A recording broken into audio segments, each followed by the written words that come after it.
Much against my better judgment, I took a trip into town for some Christmas shopping the other day.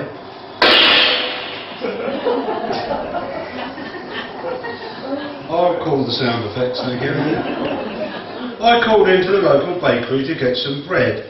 The shop is called Aunt Jemima's Pantry, although I suspect that the aunt in question doesn't really exist and is just a marketing construct to give the impression of wholesome home cooking.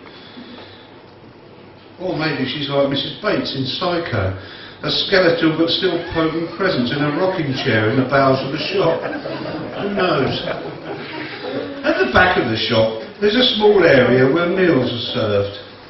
I'm reminded of the occasion when my erstwhile wife Betty, staring straight ahead I see, was buying a loaf in the shop.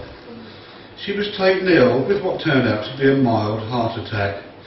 The concerned staff sat her down at a table in the dining area while an ambulance was called.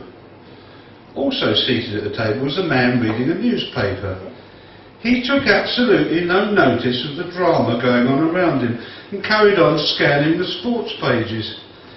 He barely looked up when the paramedics arrived and began attaching electrodes to Betty's arms and fitting her with an oxygen mask.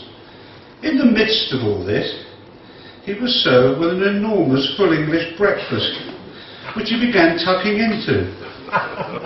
As she was taken out on a stretcher, Betty briefly lifted the mask and pointed to the man's breakfast.